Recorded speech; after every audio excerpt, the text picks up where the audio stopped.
Hi, good morning. എല്ലാവർക്കും നമ്മുടെ ചാനലിലേക്ക് സ്വാഗതം. എല്ലാവരും സുഖമായിട്ടിരിക്കുന്നു എന്ന് കരുതുന്നേ. നമ്മളിവിടെ കുഴപ്പമില്ലാതെ പോകുന്നു. അപ്പോഴത്തേ രാവിലെ എഴുന്നേറ്റ് വിളക്കിന് മുമ്പിൽ ഒരു സാമ്പ്രാണിയൊക്കെ കൊളുത്തിയൊന്ന് പ്രാർത്ഥിക്കുവാണേ. ഇപ്പം കുറേ ദിവസം കൂടിയിട്ടാണ് കേട്ടോ ഇങ്ങനെ ചെയ്യുന്നത്. മറ്റേ ഡെയിലി കേൾക്കുമ്പോഴേ ഞാനൊരു സാമ്പ്രാണി കത്തിച്ച് എല്ലായിടത്തും ഒന്നൊരു സ്മെല്ലൊക്കെ ആക്കിയിട്ടായിരുന്നു ബാക്കി കിച്ചണിലോട്ട് കയറുന്നത്. ഇപ്പം എഴുന്നേൽക്കുമ്പോൾ തന്നെ ഇച്ചിരി ലേറ്റ് ആകും. ആദ്യകൂട്ടനൊന്ന് സ്കൂളിൽ പോകണ്ടല്ലോ. അപ്പം ഞാൻ നേരെ കിച്ചണിലോട്ട് തന്നെ അങ്ങ് കയറുവേ. സാമ്പ്രാണിയുടെ കാര്യമൊക്കെ അങ്ങ് മറന്നു പോകും. അപ്പം രാവിലെ ഇതേ നേരെ കിച്ചണിൽ കയറിയിട്ട് ഫ്രിഡ്ജിൽ നിന്ന് വേണ്ട സാധനമൊക്കെ എടുത്ത് പുറത്ത് വെച്ചാണ്. പിന്നെ ഇതിപ്പം ആദ്യകൂട്ടിനുള്ള വെള്ളം അവൻ്റെ ബോട്ടിലോ ആക്കാൻ വേണ്ടിയിട്ട് തലേദിവസം തന്നെ തിളപ്പിച്ച് വെച്ചിട്ടുണ്ടായിരുന്നേ. അപ്പൊ അതൊന്ന് തുറന്നു നോക്കിയതാണ്. പിന്നെ ഇന്നത്തെ ദിവസത്തിന്റെ പ്രത്യേകത എന്താണെന്ന് വെച്ചാൽ നമ്മുടെ ആദ്യക്കുട്ടന്റെ എക്സാമിന്റെ റിസൾട്ട് വരും കേട്ടോ. എൽ കെ ജിന്ന് യു കെ ജിയിലോട്ടുള്ള എക്സാമിന്റെ റിസൾട്ട്. അപ്പൊ ഞങ്ങള് കുറച്ച് കഴിയുമ്പോൾ ഒരു ഉച്ചയ്ക്ക് ആവാറാവുന്നതിന് മുന്നിൽ ഒന്ന് ഇറങ്ങണമെന്ന് ഓർത്തോണ്ടിരിക്കുവാണ്. പിന്നെ ഹസ്ബൻഡിന് വർക്ക് ഫ്രം ഹോമാ. അപ്പം പിന്നെ ഇടയ്ക്ക് എപ്പോഴാണോ ഫ്രീ കിട്ടുന്നത് അപ്പം ആ ടൈമിൽ പോകാമെന്ന് ഓർത്തിട്ടിരിക്കുവാണ്. അപ്പം പിന്നെ ദേ നമ്മൾ രാവിലെ കാപ്പിക്കുള്ള കാര്യങ്ങളൊക്കെ നോക്കിയിട്ട് വേണമല്ലോ. അപ്പം ഞാൻ രാവിലെ തലേദിവസത്തെ ദോശമാവ് എടുത്ത് വെളിയിൽ വെച്ചിട്ടുണ്ടായിരുന്നു. ഇപ്പം അത്രേ ഉള്ളൂ മാവ്. നമുക്കത് തികയുമോ എന്ന് ചോദിച്ചാൽ തികയും. എന്നാൽ ഇനിയിപ്പം ആക്കി വരുമ്പോൾ ചുട്ട് വരുമ്പോൾ കുറച്ചുകൂടെ വേണേ, പിന്നെ കുഴയ്ക്കാനൊക്കെ മടിയാണല്ലോ എന്നോർത്ത് കുറച്ചുകൂടെ ഗോതമ്പൊടി ഇടാന്നോർത്ത് ഞാനങ്ങ് മാറ്റി വെച്ചേ. പിന്നെ തേങ്ങായും എടുത്ത് അങ്ങ് വെളിയിൽ വെച്ച് ചമ്മന്തി അരയ്ക്കാൻ, തണുപ്പ് വേണമല്ലോ. അപ്പോൾ അതേ ചായ എടുക്കാൻ വേണ്ടിയിട്ട് ഞാൻ ബ്രൂ എടുക്കാൻ തുറന്നപ്പോഴത്തേനുമാണ് ഇത് നമ്മുടെ മുട്ടായികളാണ്, അച്ഛൻ്റെ കടയിൽ നിന്ന് എടുത്ത മുട്ടായികളാണ്. അപ്പം അതെല്ലാം ഞാൻ ഇതുപോലൊരു ടിന്നിലാക്കി അങ്ങിട്ട് അടച്ച് സൂക്ഷിച്ചു വെച്ചു. അപ്പോൾ കുറച്ച് ആളും കൂടെ എനിക്കൊന്ന് കേടാവാതിരിക്കും. അല്ലെങ്കിൽ ഒരുമാതിരി അലുത്ത് പോകുന്ന ഒരു വെള്ളപ്പിടുത്തം വരുമല്ലോ മുട്ടായികളൊക്കെ. പിന്നെ ഇതുപോലെ ഉണ്ടല്ലോ ബ്രൂവും ബൂസ്റ്റും ഒക്കെ നമ്മൾ പൊട്ടിച്ചിട്ട് മിച്ചം ഉണ്ടെന്നുണ്ടെങ്കിൽ റബ്ബർ ഇട്ടിട്ട് ഇതുപോലെ ഒരു കുഞ്ഞ് പാത്രത്തിലാക്കി നമ്മൾ സൂക്ഷിച്ചു വെക്കുകയാണെങ്കിലോ കുറച്ചും കൂടെ നാള് നമ്മൾ അടുത്ത പ്രാവശ്യം എടുക്കുന്നിടം വരെ ഒട്ടും അത് കേടാവാതിരിക്കും കേട്ടോ. അതായത് ചില സമയം നമ്മളിങ്ങനെ എടുക്കുമ്പോൾ ബ്രൂവും ബൂസ്റ്റും ഒക്കെ തണുത്തിട്ട് ചിലപ്പോൾ കട്ട പിടിച്ചിരിക്കും, ചിലപ്പോൾ ഒരുമാതിരി കുഴഞ്ഞിരിക്കും. അങ്ങനെയൊക്കെയല്ലേ. അത് ഈ കാറ്റ് കയറുന്നതിൻ്റെ പ്രശ്നം കേട്ടോ. അപ്പം നമ്മളിങ്ങനെ ഒരു കുഞ്ഞ് പാത്രത്തിലാക്കി വെക്കുവാണെങ്കിൽ അത് അടുത്ത പ്രാവശ്യം എടുക്കുന്നിടം വരെ വെച്ച പോലെ തന്നെ ഇരിക്കും കേട്ടോ. അതൊരു ടിപ്പാണ്, എല്ലാവർക്കും അറിയാവുന്ന കാര്യമാണ്. പിന്നെ വേണ്ട നമ്മൾ ഇന്നിപ്പം ഒരാൾക്ക് ബ്രൂവും ബാക്കി ഞങ്ങൾ 2 പേര് ബൂസ്റ്റും അങ്ങനെ ആയിട്ട് എടുക്കുന്നത്. ചിലപ്പോൾ 3 പേർക്ക് 3 ടൈപ്പൊക്കെ ആയിരിക്കും കേട്ടോ. എനിക്ക് ഏറ്റവും മടുപ്പുള്ള പരിപാടിയാണ്. അതുകൊണ്ട് ചായ ഞാനങ്ങ് നിർത്തിയതാണ്. ചായയാണെങ്കിൽ ഇതിൻ്റെ ഇടയ്ക്ക് അരിക്കാനും ഒക്കെ പോകണമല്ലോ. അപ്പോൾ ഇതുപോലെ പൊടി ഐറ്റം ആകുമ്പോൾ 3 ടൈപ്പായിട്ട് എടുത്തെന്ന് പറഞ്ഞാലും കുഴപ്പമില്ല, നേരെ പാലങ്ങ് ഒഴിച്ചാൽ മതിയല്ലോ. അതുപോലെ പഞ്ചസാരയാണേലും 3 പേർക്ക് 3 ഇതിലാണ് കേട്ടോ. ഹസ്ബൻഡിന് നന്നായിട്ട് മധുരം വേണം, എനിക്ക് കുറച്ച് മധുരം മതി. ആദ്യക്കുട്ടിനാണ് ഞാൻ തുള്ളി കൊടുക്കത്തുള്ളൂ, അവന് ഇഷ്ടം ഉണ്ടെന്നുണ്ടെങ്കിലും. അപ്പോൾ അങ്ങനെ 3 ആക്കി അതൊക്കെ എടുക്കണം. പിന്നെ അതേ ആദ്യക്കുട്ടന് നന്നായിട്ട് തണുപ്പിച്ച് മതി എന്നെ പോലെ. അപ്പോൾ അവൻ്റേത് നേരെ ഞാനങ്ങ് ഒരു ചെരുവത്തിലോട്ട് നമ്മുടെ പാല് തിളപ്പിച്ച പാത്രത്തിലോട്ട് തന്നെ അങ്ങ് ഒഴിച്ച് വെച്ചേക്കുവേ. പിന്നെ എന്നെങ്കിൽ ഇതേണ്ട ഞാൻ കഴുകി വെച്ചിരുന്ന പാത്രങ്ങളെല്ലാം എടുത്ത് കറക്റ്റ് സ്ഥലത്ത് വെക്കുവാണ്. അല്ലെന്നുണ്ടെങ്കിൽ ഇനി അടുത്ത പാത്രം ഇതിൻ്റെ മുകളിൽ കഴുകിയത് കയറ്റി വെക്കും, പിന്നെ വെള്ളമാകും. ഇവിടുത്തെ ഒരു പ്രശ്നം എന്ന് പറഞ്ഞാണല്ലോ, ഇവിടുത്തെ വെള്ളം വീണ പാത്രമല്ല ഒരുമാതിരി വെള്ള കുത്ത് വീണ പോലെ ഇരിക്കുവേ. ഇവിടുത്തെ വെള്ളത്തിൻ്റെ കുഴപ്പം പാലും പാത്രം നമ്മുടെ കാണുമ്പോഴേ അറിയാത്ത മുഴുവൻ ഒരു വെള്ളപ്പാടാണ്. അതെത്ര ഉരച്ചാലും പോകത്തുമില്ല. ഞാൻ പിന്നെ ഇന്നാളെ കൊക്കക്കോള ഒക്കെ വെച്ചൊന്ന് ട്രൈ ചെയ്ത് നോക്കിയപ്പോഴും കുറച്ചൊക്കെ പോകും, അത്യാവശ്യം പോകും. എന്നാലും നമുക്ക് എപ്പോഴും കൊക്കക്കോള ഇട്ട് ഉരച്ചുകൊണ്ടിരിക്കാൻ പറ്റത്തില്ലല്ലോ. അങ്ങനെ അതെല്ലാം എടുത്ത് വെച്ചിട്ട് പിന്നെ നേരെ അരി അങ്ങിടുവാണ്. ഇപ്പോൾ സ്കൂളിൽ പോകണമല്ലോ. അപ്പം രാവിലെ തന്നെ എല്ലാം അങ്ങ് ചെയ്ത് വെച്ചിട്ട് പോവുകയാണെങ്കിൽ വരാൻ നേരം ആകുമ്പോഴത്തേക്കും നമുക്ക് പിന്നെ കഴിക്കാൻ നേരത്തെ എളുപ്പമുണ്ടല്ലോ. അപ്പം അതെല്ലാം അങ്ങ് ചെയ്ത് വെക്കും. അപ്പം അതിൻ്റെ ഇടയ്ക്ക് ഞാൻ നോക്കുമായിരുന്നു നമ്മുടെ റൈസ് കുക്കറിൻ്റെ കാര്യമേ. റൈസ് കുക്കറിനെ ഇപ്പോൾ ഉപയോഗിച്ചിട്ട് ഒത്തിരി നാളായല്ലോ. നമ്മൾ ഈ അരി യൂസ് ചെയ്യുന്നത് കൊണ്ട് പിന്നെ ഇത് എടുക്കുന്നേ ഇല്ല. അപ്പോൾ ഒന്ന് എടുത്ത് നോക്കിയത് ഈ പറഞ്ഞ പോലെ വല്ലോ തുരുമ്പോ വല്ലോ പിടിച്ചിട്ടുണ്ടോ എന്ന് അറിയണമല്ലോ. ഇവിടുത്തെ വെള്ളത്തിൻ്റെ പ്രശ്നമുള്ളതുകൊണ്ട് അപ്പം അങ്ങനെ എടുത്ത് നോക്കിയപ്പോൾ പിന്നെ കുഴപ്പമൊന്നുമില്ല. അപ്പം അത് പിന്നെ അതുപടി അങ്ങ് പിന്നെ നേരെ നമ്മുടെ അരി കഴുകി അങ്ങ് ഇൻഡക്ഷൻ കുക്കറിലോട്ട് വെച്ചേ. ഇപ്പം എല്ലാം ഇവത്തേലാണല്ലോ. ഗ്യാസിനാണെങ്കിൽ അതുകൊണ്ട് കുറച്ചൊരു ചിലവ് കുറവുണ്ട്. ഇൻഡക്ഷൻ ഒരെണ്ണം കൂടെ മേടിച്ചാലോ എന്ന് പറഞ്ഞാൽ ചിലപ്പോൾ ഇങ്ങനെ ഓർക്കും. പിന്നെ ഞാൻ തന്നെ ഇപ്പോൾ ഈ ചെയ്യുന്നതെന്ന് വെച്ചാൽ നമ്മുടെ ഫോണിൽ ഒരു ഡിവോഷണൽ സോങ് ഇടുവാണ്. എനിക്ക് ഭയങ്കര ഇഷ്ടമാണ് രാവിലെ ഇങ്ങനെ ഇങ്ങനെ ഡിവോഷണൽ സോങ് രാവിലെ ഇടുന്നത്. അതൊക്കെ കേട്ടുകൊണ്ട് ജോലി ചെയ്യുമ്പോൾ നമുക്കൊരു പ്രത്യേക ഫീലല്ലേ, രാവിലെ ഒരു പോസിറ്റീവ് ഫീൽ കിട്ടും. അപ്പം ഞാൻ രാവിലെ ഇങ്ങനെ ഡിവോഷണൽ സോങ്ങും അല്ലാത്തപ്പോഴാണെങ്കിൽ എന്തെങ്കിലും പാട്ടോ സിനിമയോ എന്തെങ്കിലും ഒക്കെ അല്ലെങ്കിൽ എന്തെങ്കിലും യൂട്യൂബ് ചാനലോ ഒക്കെ ഇങ്ങനെ വെച്ചോണ്ടാട്ടോ ജോലി ചെയ്യുന്നത്. അപ്പം നമ്മൾ കിച്ചണിൽ തന്നെ നിന്ന് ജോലി ചെയ്യുന്നതിൻ്റെ ഒരു ഫീല് വരത്തില്ല. നമുക്കൊരു ആൾ വനക്കൊക്കെ ഉള്ള പോലെ തോന്നുമല്ലോ നമ്മൾ ഇങ്ങനെ ഫോണിലെ എന്തെങ്കിലും ഒരു വോയിസ് ഒക്കെ കേട്ടോണ്ടിരിക്കുമ്പോൾ. അപ്പം ഞാൻ എല്ലാ ദിവസവും അങ്ങനെയാണ്. അപ്പം എനിക്ക് തോന്നുന്നു വീട്ടിലാണേലും പണ്ട് ഇതുപോലെ അച്ഛനൊക്കെ ഡെയിലി രാവിലെ ഇങ്ങനെ ഡിവോഷണൽ സോങ്സ് ഒക്കെ ഇടുമായിരുന്നു, ഈ അയ്യപ്പൻ്റെ ഒക്കെ. നമുക്ക് അതായിരിക്കും ഇപ്പോഴെനിക്കും അങ്ങനെ വലിയ ഇഷ്ടമാണ് രാവിലെ ഇട്ടുകൊണ്ട് നിൽക്കുക. അപ്പം ഞാൻ സ്ഥിരം ഇങ്ങനെയായിരുന്നു ചെയ്തുകൊണ്ടിരുന്നത്. അപ്പോൾ ആ ഫോണായിരുന്നു നമ്മുടെ പാട്ടിടുന്ന ഫോണ്. അപ്പം ഇപ്പം വീഡിയോ എടുക്കാൻ തുടങ്ങിയ പിന്നെ ഇങ്ങനെ ഒരു പരിപാടിയേ ഉണ്ടായിരുന്നില്ല. അപ്പം നമ്മൾ ഈയിടയ്ക്ക് ഒരു ഫോൺ വാങ്ങിച്ചല്ലോ, അപ്പോൾ വീണ്ടും ആ പരിപാടി തുടങ്ങി കേട്ടോ, പാട്ടിടാൻ.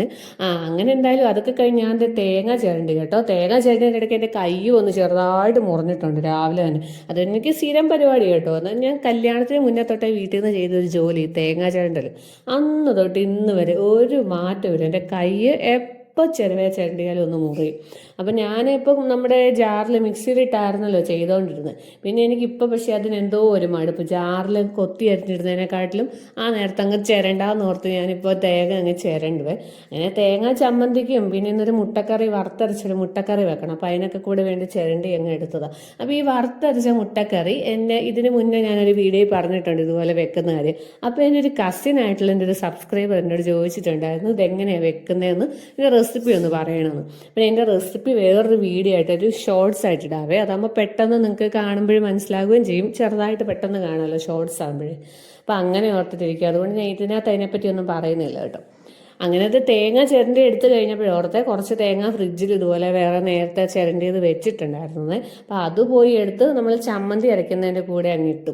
അപ്പം അതിൻ്റെ തൊട്ടപ്പുറത്ത് ചോറ് ഇന്ന് തിളയ്ക്കുന്ന കണ്ടില്ലേ, അത് ഇന്ന് വലിയൊരു അബദ്ധം പറ്റി. അരി ഇട്ടത് ഇച്ചിരി കൂടിപ്പോയി. നോർമലി ഇടുന്നതിനെക്കാട്ടിലും ഒരു ശകല അരിയും കൂടെ കൂടുതലിട്ടതാണ്. അപ്പം പാത്രം ചെറുതാണെന്നുള്ള കാര്യം വിട്ടുപോയി. അപ്പം അതേ അത് നിറഞ്ഞ് പാത്രത്തിനകത്ത് തുളുമ്പിയിരിക്കുവാണ്. അപ്പം അതങ്ങനെ ഒരു അബദ്ധം പറ്റി. ഇതിപ്പോൾ ചമ്മന്തി അരയ്ക്കാനായിട്ട് ജാറ് തേങ്ങ ഇട്ടപ്പോഴത്തേനും അതും ഒരു അബദ്ധം പറ്റിപ്പോയി കേട്ടോ.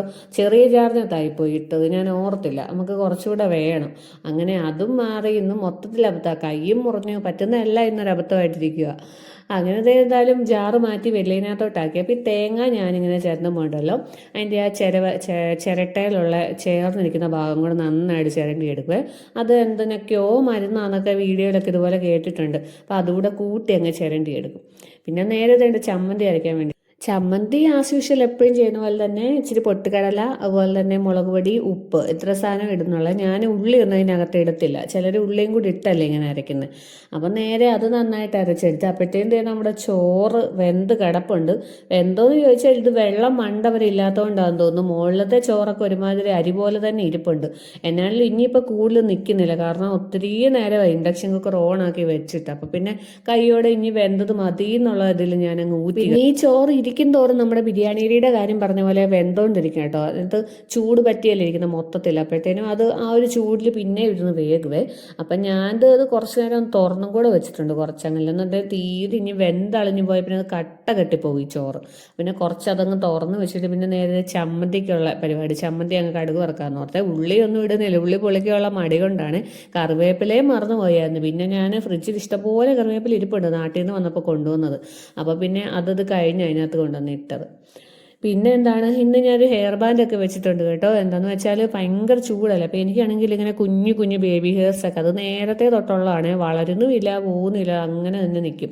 അപ്പം പിന്നെ ഈ ചൂട് കാരണം നമ്മൾ എങ്ങനെ മുടി കെട്ടിയെന്ന് പറഞ്ഞാലും ഇങ്ങനെ കൊള്ളുമ്പോഴത്തേനും ഒരു വല്ലാത്ത ഫീലാണ്. അപ്പോൾ ഞാൻ എപ്പോഴും ഓൾറെഡി ഒരു കുഞ്ഞു ഹെയർ ബാൻഡ് വെക്കുന്നതായിരുന്നു. അപ്പോൾ അത് വെച്ചാലും കാര്യമില്ല, അതിങ്ങനെ ഊർന്നിറങ്ങിപ്പോരും. അപ്പോൾ ഇതാകുമ്പോൾ നല്ല സെറ്റായിട്ട് ഫിറ്റായിട്ടിരിക്കുന്നത്. അപ്പോൾ പിന്നെ ഇന്ന് കൈ കിട്ടിയപ്പോൾ അതങ്ങ് എടുത്ത് വെച്ച്. നേരത്തെ തൊട്ട് കയ്യിലുള്ള ഒരു സാധനമാണ്, അങ്ങനെ യൂസ് ചെയ്യുന്നുണ്ടായിരുന്നില്ല. അപ്പം അതേണ്ട ചമ്മന്തിക്ക് കടുകെല്ലാം വറുത്ത് കഴിഞ്ഞിട്ട് നമ്മുടെ മാവിനകത്തോട്ട് വേണ്ട ഗോതമ്പ് പൊടി അങ്ങ് ഇടുവാണ്. അത് എനിക്ക് ആകെപ്പെട്ടൊരു കൺഫ്യൂഷൻ, ഇത് മതിയോ അതോ വേണ്ടയോ എന്നുള്ള. കാരണം ആർക്കും വേണ്ട, അധികം കുറച്ച് വെച്ച് മതി. അപ്പം എന്താണേലും ഞാൻ കുറച്ച് ഗോതമ്പ് പൊടിയും കൂടെ അങ്ങ് മിക്സ് ചെയ്തു. പിന്നെ നല്ല കേട്ടോ, ഗോതമ്പ് കൂടി ഇട്ടെന്ന് പറഞ്ഞാലും എനിക്ക് അധികം അങ്ങ് ദോശ ടേസ്റ്റേ ഉള്ളൂ. ഗോതമ്പിൻ്റെ ടേസ്റ്റ് അധികം മുന്നിൽ നിൽക്കുന്നില്ല, കാരണം കുറച്ച് ഗോതമ്പ് ഇട്ടുകൊണ്ടായിരിക്കും. അങ്ങനെ എന്തായാലും ഞാൻ ഈ ഫോർക്കും വെച്ചായിട്ട് ഇതുപോലൊക്കെ ഇളക്കാനുള്ളത്. നല്ല ഫോർക്കല്ല, ഇത് വിസ്ക്. നമ്മൾ അവി വെച്ച് ഇളക്കുന്നതിനെക്കാട്ടിലും ഉണ്ടല്ലോ എല്ലാ സാധനവും പെട്ടെന്ന് കട്ട കെട്ടാതെ തന്നെ ഞങ്ങൾക്ക് ഇളക്കാൻ പറ്റും കേട്ടോ. അപ്പം ഞാനാണെങ്കിൽ ഇടയ്ക്ക് കേക്ക് ഉണ്ടാക്കുന്ന പരിപാടിയൊക്കെ ഉണ്ടായിരുന്നേ. അപ്പോൾ കുറേ നാളായി ഇപ്പോൾ ഉണ്ടാക്കിയിട്ട്. മറ്റേ ആദ്യക്കൂട്ടൻ എപ്പോഴും പറയുമ്പോൾ ഉണ്ടാക്കുമായിരുന്നു. അപ്പം അങ്ങനെ മേടിച്ചതായിരുന്നു ആ വിസ്ക്. അത് ഇളക്കിക്കൊണ്ടിരുന്നതിൻ്റെ ഇടയിൽ ആദ്യക്കൂട്ടനെ വിശക്കുന്നെന്ന് പറഞ്ഞുകൊണ്ട് രാവിലെ മാൽക്കിസ്റ്റ് അന്ന് അച്ഛൻ്റെ കടയിൽ നിന്ന് എടുത്ത് വെച്ചിട്ടുണ്ടാണ്. അപ്പോൾ അവനിപ്പോൾ ഓർത്ത് പിടിച്ച് വന്നപ്പോഴത്തേനും വിശക്കുന്നെന്ന് പറഞ്ഞുകൊണ്ട് അപ്പോൾ അതേ കൂട്ട് എടുത്ത് കൊടുക്കുക. പിന്നെ എന്താ അതേ നേരെ ചമ്മന്തിക്ക് കടുക് വറുത്ത അതേ പാത്രത്തിൽ ചമ്മന്തി അങ്ങ് കയ്യോടെ മാറ്റി വെച്ച് വേറെ പാത്രത്തിലോട്ടെ. എന്നിട്ട് മുട്ടക്കറിക്ക് വേണ്ട തേങ്ങ എല്ലാം അങ്ങ് വറുത്ത് വെക്കുവാണ്. അപ്പം മുട്ടക്കറിയുടെ റെസിപ്പി ഞാൻ പറഞ്ഞില്ല, ഞാനൊരു ഷോർട്സ് ആയിട്ട് ഇട്ടിട്ടില്ല, ഇടാൻ വേണ്ടി എടുത്ത് വെച്ചിട്ടുണ്ട്.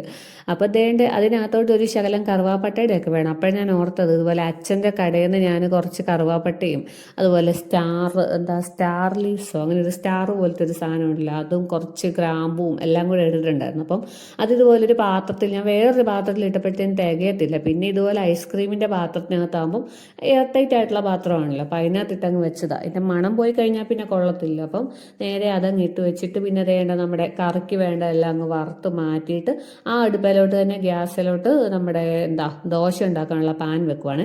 അപ്പോൾ ഈ പിടി പോയ പാനായിട്ട് ഇപ്പം ഞാൻ സ്ഥിരം ഉപയോഗിക്കുന്നത്. ഇത് ഞാൻ എടുത്ത് മാറ്റി വെച്ചിരുന്ന സാധനമാണ്. അപ്പം നമ്മുടെ ഇൻഡക്ഷൻ കുക്കർ അന്ന് കേടായ സമയത്ത് ഇതിനെ വീണ്ടും പുറത്തെടുത്തത്. നമ്മുടെ മറ്റേ പാനയിൽ ഇൻഡക്ഷൻ പറ്റത്തില്ല. അപ്പോൾ അന്ന് ഇതാകുമ്പോൾ അതേ പറ്റും, ഇൻഡക്ഷൻ ബേസ് ആയിട്ടുള്ള പാന. അപ്പോൾ പിന്നെ അന്നെടുത്തേ പിന്നെ സ്ഥിരം ഇപ്പം ഇതിനെ എടുക്കുന്നത്, മുട്ട പൊരിക്കാനും എല്ലാത്തിനും ഇപ്പം ഇതാണ് എടുക്കുന്നത്. അപ്പോൾ അന്നത്തോടെ എനിക്ക് മനസ്സിലായി കേട്ടോ, നമ്മൾ ഈ പാത്രങ്ങളൊക്കെ ഇനി പുതിയതായിട്ട് വാങ്ങുമ്പം ഇൻഡക്ഷൻ ബേസ് ആയിട്ടുള്ള പാത്രങ്ങൾ എടുക്കണം കേട്ടോ. എൻ്റെ കയ്യിലിരിക്കുന്ന എല്ലാ പാത്രമൊന്നും അങ്ങനത്തെ അല്ല. അപ്പം നമുക്ക് അന്നതുപോലെ കുറച്ച് പാത്രങ്ങൾ ഉണ്ടായിരുന്നതുകൊണ്ടാണ് അന്ന് രക്ഷപ്പെട്ട് പോയത്. അപ്പം ഇതുപോലെ ഇനിയാണെങ്കിൽ നമ്മൾ വാങ്ങുമ്പം എല്ലാം ഒരു ഇൻഡക്ഷൻ ബേസ് ഉള്ള പാത്രങ്ങളൊക്കെ മുന്നോട്ട് വാങ്ങുന്നതായിരിക്കും നല്ലത്. ഈ പോലെ ഗ്യാസിൻ്റെ ഒക്കെ വില കൂടുമല്ലേ. അപ്പം നമുക്ക് ഇതുപോലെ ഇൻഡക്ഷനൊക്കെ യൂസ് ചെയ്യേണ്ട ഒരു കാലം വന്നാലേ അന്നേരം പിന്നെ നമ്മൾ അതിന് തേടി പോകേണ്ട കാര്യമില്ലല്ലോ. അങ്ങനെ എന്തായാലും ഞാൻ ദോശയൊക്കെ ചുറ്റും. അപ്പോൾ അതിൻ്റെ ഇടയ്ക്ക് ഫോൺ വിളിച്ചു നോക്കുവാണ്. രാവിലെ ഇത്ര നേരമായിട്ട് അമ്മയാണ് നിന്ന് വിളിച്ചിട്ട്. അപ്പോൾ ഒന്നെങ്കിൽ ഞാൻ അങ്ങോട്ട് വിളിക്കും, അല്ലെങ്കിൽ അവർ ഇങ്ങോട്ട് വിളിക്കും. അങ്ങനെയാണ് അമ്മയും ശില്പയും ആരെങ്കിലുമൊക്കെ വിളിക്കും. പിന്നെ അച്ഛൻ എല്ലാ ദിവസവും ഉച്ചയാകുമ്പോൾ കൃത്യമായിട്ട് ഹാജർ വെക്കും കേട്ടോ. അച്ഛന് എന്നെ വിളിക്കാനല്ല, ആദ്യക്കുട്ടിനെ കാണാനും വിളിക്കാനുമാണ്. അവനാണെങ്കിൽ എന്ത് ചെയ്താൽ ഫോണിൽ നോക്കത്തില്ല. അവനായിട്ട് നാട്ടിൽ ചെല്ലുമ്പോഴത്തേനും എല്ലാവരുമായിട്ട് ഭയങ്കര കമ്പനിയാണ്. പക്ഷേ ഫോണ് നമ്മൾ അവന് കൊടുക്കാറില്ലാത്തതുകൊണ്ടാണോ എന്താണെന്നറിയത്തില്ല, അവൻ ഫോണിൽ ആരും വിളിച്ചാലും നോക്കത്തില്ല, ഫോണുമായിട്ടൊരു ബന്ധമില്ല. ടി വി ആണെങ്കിൽ എത്ര നേരം വേണ്ടിയിരുന്ന് കാണുകയും ചെയ്യും കേട്ടോ. അങ്ങനെ ആദ്യക്കുട്ടിൻ്റെ കാര്യം. അപ്പോൾ അതേ അമ്മയെ വിളിച്ച് കിട്ടിയിട്ടുണ്ട്. അപ്പോൾ അവിടെ എന്നെ വിളിക്കാനെന്ന് വെച്ചാൽ അവിടെ ഒരു പാമ്പെങ്ങാണ്ടോ അവിടെ പുറകിൽ ഷെഡിൻ്റെ അവിടെ കയറി. അപ്പോൾ അവരെല്ലാവരും കൂടെ അതിൻ്റെ പുറകെയായിരുന്നു പറഞ്ഞുകൊണ്ടിരിക്കുക. ഇപ്പോൾ എല്ലായിടത്തും ഇതാണല്ലോ, ചൂടായതുകൊണ്ട്. അപ്പോൾ എല്ലാവരും ഒന്ന് ശ്രദ്ധിക്കണം കേട്ടോ. പിന്നെ നേരെ ഞാൻ ദോശയൊക്കെ ചുട്ട് ഞാനും ആദ്യക്കുട്ടനും ഞങ്ങൾക്ക് കഴിക്കാനുള്ള എടുക്കുവാണേ. ഹസ്ബൻഡിന് ജോലിയുണ്ട്, അപ്പോൾ കുറച്ച് കഴിഞ്ഞ് മതിയെന്ന് പറഞ്ഞു. അപ്പോൾ ഞങ്ങൾക്കുള്ളത് അങ്ങ് ഞാൻ എടുത്തുകൊണ്ട് പോകും. ഇനിയിപ്പോൾ സ്കൂളിൽ പോകണമല്ലോ. അപ്പം ഞാനും നേരെ ജനലൊക്കെ കൈയോടെ അങ്ങ് അടച്ചതാണ്. ഇത് ഫ്ലാറ്റാണ്, എന്നാലും നമുക്കിവിടുത്തെ മെയിൻ ശല്യം എന്ന് പറഞ്ഞാൽ പ്രാവാണ് കേട്ടോ. എനിക്കറിയത്തില്ല ഇവിടെ എന്തു പ്രാവാണ്. നമ്മുടെ അവിടെ നാട്ടിൽ കാക്കയുണ്ടെന്ന് പറയുന്ന പോലെ ഇവിടെ പ്രാവ്. അപ്പോൾ എനിക്കാണെങ്കിൽ പ്രാവിൻ്റെ കയ്യിൽ നിന്ന് പണിയും കിട്ടിയിട്ടുണ്ട്. നമ്മളിതിന് മുന്നേ താമസിച്ച സ്ഥലത്ത് പ്രാവ് നമ്മൾ നാട്ടിൽ പോയിട്ട് വന്നപ്പോഴത്തേനും ബാൽക്കണി കയറി മുട്ടയൊക്കെ ഇട്ട് സെറ്റായിരിക്കുക കുഞ്ഞുങ്ങളുമായിട്ട്. അപ്പോൾ പിന്നെ എന്തോ ചെയ്യാൻ പറ്റും, നമുക്ക് എടുത്ത് കളയാനും മനസ്സ് വന്നില്ല. പിന്നെ അത് അവിടെ ഇരുന്ന് കുഞ്ഞായി അവിടെ ഇരുന്ന് പറന്നു പോവുക ചെയ്തു. അപ്പോൾ നമ്മൾക്ക് ബാൽക്കണി യൂസ് ചെയ്യാനും പറ്റത്തില്ല. അങ്ങനെ ഒരവസ്ഥ. അതുകൊണ്ട് എനിക്കിവിടെ ഏറ്റവും ഒരു ഇഷ്ടമില്ലാത്ത കാര്യം എന്ന് പറഞ്ഞാൽ പ്രാവ. ജനലിൻ്റെ സൈഡിലും എല്ലായിടത്തും പ്രാവ ഇവിടെ. പിന്നെ ഞങ്ങൾ കഴിച്ചു കഴിഞ്ഞപ്പോഴത്തേനും ഹസ്ബൻഡിന് കൊടുക്കാമെന്ന് ഓർത്ത് ദോശയും ചമ്മന്തിയായിട്ട് തന്നപ്പോഴത്തേനും ആൾക്ക് പുതുപ്പള്ളി സ്പെഷ്യൽ ആ സവാള മുളകിട്ടെടുക്കുന്ന ഐറ്റം വേണമെന്ന് പറഞ്ഞേ. ഞാൻ ഒരു വീഡിയോ പറഞ്ഞിട്ടുണ്ടല്ലോ, സവാള കൊത്തി അരിഞ്ഞിട്ട് ഇതുപോലെ ഇച്ചിരി ഉപ്പും മുളക് പൊടി ഇട്ടൊന്ന് മിക്സ് ചെയ്ത് വേണമെന്നുണ്ടെങ്കിൽ കുറച്ച് എണ്ണയും കൂടെ, അല്ലെങ്കിൽ സവാള എന്ന് ഇങ്ങനെ ഞെക്കി ഉപ്പും കൂടെ ഇട്ട് തിരുമുമ്പോഴത്തേനും ഓൾറെഡി ഒരു വെള്ളം വരും. അപ്പോൾ ആ വെള്ളം തന്നെയാണെങ്കിലും മതി, അല്ലെന്നുണ്ടെങ്കിൽ ഇച്ചിരി വെളിച്ചെണ്ണയും കൂടെ ഒഴിക്കാം. അപ്പോൾ അതെല്ലാം കൂടെ ഒഴിച്ച് മിക്സ് ചെയ്തെടുത്താൽ നല്ല കേട്ടോ. ദോശയ്ക്ക് കൂട്ടുക, ഇതുപോലെ ചമ്മന്തിയും ഇതും കൂടെ കൂട്ടാൻ നല്ല ടേസ്റ്റാണ്. അങ്ങനെ അതുണ്ടാക്കിയിട്ടുണ്ട്. അപ്പോൾ അത് പുതുപ്പള്ളി സ്പെഷ്യലായിട്ടോ, നമ്മുടെ കൂപ്പള്ളിയിലൊന്നും ഉണ്ടാക്കാറേ ഉണ്ടായിരുന്നില്ല. ഇവിടെ ചെന്ന് കഴിഞ്ഞിട്ട് കണ്ട സാധനം. അപ്പം ഞാനാണെങ്കിൽ നിന്ന് കണ്ണ് നീറി കേട്ടോ. ഈ ഒരു കുഞ്ഞി സവാള ഇപ്പം അരിഞ്ഞതേ ഉള്ളേ, എനിക്ക് ഒട്ടും പറ്റത്തില്ല സവാള. അപ്പോൾ ഏതൊരു വീഡിയോയിൽ ഇത് പറഞ്ഞപ്പോൾ ആരോ കമൻറ്റ് ഇട്ടിട്ടുണ്ടായിരുന്നു ഫാൻ ഇട്ടിട്ട് അരിഞ്ഞാൽ മതിയെന്ന്. പക്ഷെ നമുക്ക് അടുക്കളയിൽ നിന്ന് ഫാൻ ഇട്ടിട്ട് അരിയാൻ പറ്റില്ല. ഫാൻ ഇല്ലതാനും അതിൻ്റെ കൂടെ നമുക്ക് അടുക്കളയിൽ ഫാൻ ഇടുമ്പോഴത്തേനും ഗ്യാസൊക്കെ അങ്ങോട്ടും ഇങ്ങോട്ടും പടർന്ന് കത്തൂല. നമുക്ക് വീട്ടിലുണ്ട് അങ്ങനെ. അപ്പോൾ അത് വെച്ചാൽ പറഞ്ഞത്. പിന്നെ നേരെ കൊണ്ടുപോയി ഹസ്ബൻഡിന് കൊടുത്തു കഴിഞ്ഞിട്ട് ഞാൻ എൻ്റെ മുട്ട ഇതുപോലെ ഉച്ചക്കത്തേനുള്ള അതും കൂടെ പുഴുങ്ങാനിട്ടുണ്ടായിരുന്നു അടുപ്പേലെ. പിന്നെ ചെറുപയർ തോരനും കൂടെ ഇന്ന് വെക്കുന്നത്. അപ്പോൾ അതും കൂടെ അങ്ങ് വെള്ളത്തിലിട്ട് വെച്ചിട്ട് പോകാമെന്ന് ഓർത്തു.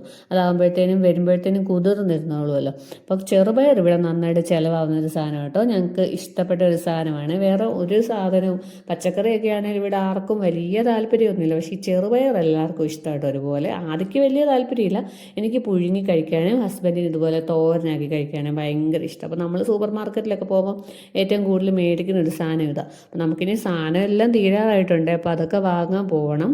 പിന്നെ അതേ നേരെ സ്കൂളിൽ പോകാൻ വേണ്ടിയിട്ട് റെഡി ആയിട്ടുണ്ട് ഞങ്ങൾ. അപ്പോൾ സത്യം പറഞ്ഞുകൊണ്ടല്ലോ, ഞാൻ ഭയങ്കര എക്സൈറ്റഡ് ആണ്. എങ്ങനെ ഉണ്ടാവും ഇതിൻ്റെ റിസൾട്ട് എന്നറിയിക്കും. ഇവന് ഇതിനെപ്പറ്റി ഒന്നും അറിയില്ല, പക്ഷെ പഠിപ്പിച്ചു വിട്ട ആൾ ഞാനാണല്ലോ. അപ്പം ഞാൻ നല്ല എക്സൈറ്റഡ് ആട്ടോ എങ്ങനെ ഉണ്ടെന്ന് അറിയാൻ വേണ്ടിയിട്ട്. അപ്പോൾ ആദ്യം ഞങ്ങൾ പേടിപ്പിച്ച് വെച്ചേക്കുക, UKG കയറണമെന്നുണ്ടെങ്കിൽ നല്ല മാർക്ക് കിട്ടണം, അല്ലെന്നുണ്ടെങ്കിൽ അവർ LKG കൊച്ചു പിള്ളേരോട് ഇരുത്തുമെന്നൊക്കെ പറഞ്ഞ്. അവനും ഇതിനെപ്പറ്റി ഒന്നും അറിയത്തില്ല. അങ്ങനെ ഞങ്ങൾ ഇതേ പോയിട്ട് തിരിച്ചു വന്നേ. സ്കൂളിലെ വീഡിയോ ഒന്നും എടുത്തില്ല, കാരണം അവിടെ വീഡിയോ അലൗഡ് ആണോന്നും അറിയത്തില്ല. അങ്ങനത്തെ ആദ്യക്കുട്ടിൻ്റെ റിസൾട്ട് കാർഡ് ഇതാണ്. അങ്ങനെ അവൻ നല്ല അടിപൊളിയായിട്ട് പാസ്സായിട്ടുണ്ട് കേട്ടോ. അവന് ക്ലാസ്സിൽ ഫസ്റ്റാണ്. അങ്ങനെ ഞങ്ങൾ പോയിട്ട് നേരെ ഒരു വാട്ടർമെലനൊക്കെ മേടിച്ചുകൊണ്ടാണ് വന്നത്. വന്നത് ചെത്തി കഴിച്ചേ. ഭയങ്കര ചൂടാണല്ലോ പുറത്തിറങ്ങിയപ്പം. അപ്പോൾ ഇന്നത്തെ വീഡിയോ ഇത്രയേ ഉള്ളൂ. നെക്സ്റ്റ് വീഡിയോ കാണാമേ. ബൈ.